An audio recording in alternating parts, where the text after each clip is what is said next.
Hi, I'm Leonard Adams, and I will be reading a couple of pages from my book, Things I Wish My Father Had Told Me, which is available on Amazon, and I will put the link to the page in the description of this video.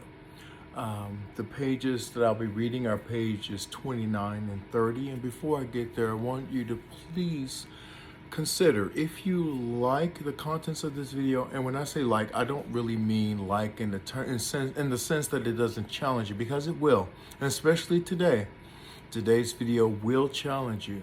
But if you like it in the sense that it does for you what you need, and you think it will do for others what they need in order to become happy, healthy, healed people, then please like this video, subscribe to this channel, and suggest that others do so as well. And with that, we'll get started. The title of this section is What You Don't Forgive, You Become. What you don't forgive, you become. And it reads this way. How many times have you heard people say they find themselves doing things their parents did that they hated and swore they'd never do? Sometimes this is a good thing. It can mean they realize those things they hated when they were children finally make sense to them.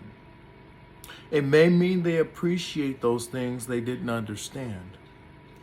It may also mean that they have adopted unwillingly and subconsciously the destructive behaviors of their parents.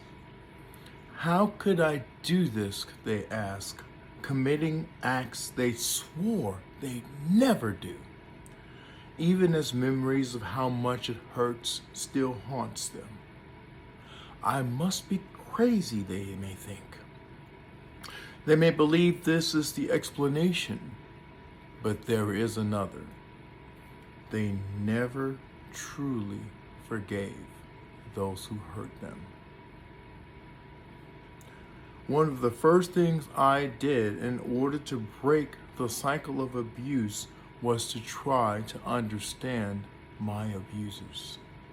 To try to understand does not mean to excuse their behaviors. Not at all. We know that happy, emotionally healthy people don't abuse others. We've all heard that hurt people hurt people. Since I had no information about the particular hurts my father and stepmother experienced, I imagined ways that they might have been hurt. As I did this, I began to feel pity for them. From this pity came the ability to forgive. But before I could forgive, I had one more hurdle to cross. The hurdle of deserving. They don't deserve forgiveness. Everything in me cried. I clung to this like white on rice for all the good it did me, which was none. Sinking deeper into the mire of unhappiness, I held on to the boulder of rage while wondering why I was so miserable. Then I realized that without forgiveness, happiness could no more grow in me than a rose could pierce a slab of solid cement. I accepted the fact that hurt people hurt people. I accepted the fact that they must have suffered terribly to hurt me so much.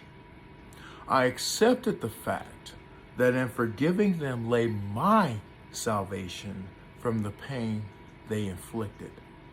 I accepted that forgiveness was for me, not for them. Then I forgave, and I broke the cycle.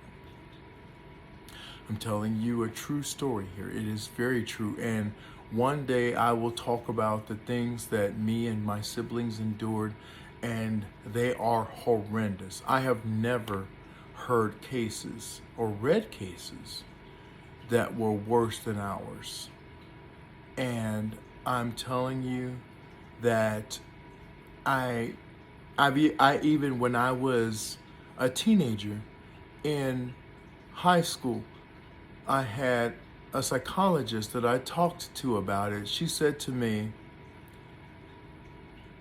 basically she told me that if one day I would become a mass murderer, I would get off for doing it based on the horrendous nature of my childhood. Of course, I did not pursue that, nor do I agree with it. I think that there is a case for happiness no matter how horrendous you started this life.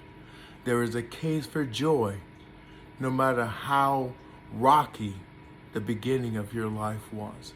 There is a case for peace even when you believe there is no peace for you. There is a case for it. There is a case for you to enjoy the rest of your life. There is a case for you to take control of your life and not give control to the ones who hurt you, and have them continue to be in control of your life, even when they're not even around to benefit from that control, or even be happy with the fact that they have that control, or even have the knowledge that they have that control. You have a right to be happy. No matter how your life started, you have a right to peace, you have a right to joy, you have a right to love, and you have a right to forgiveness. Don't pass it up, I beg you.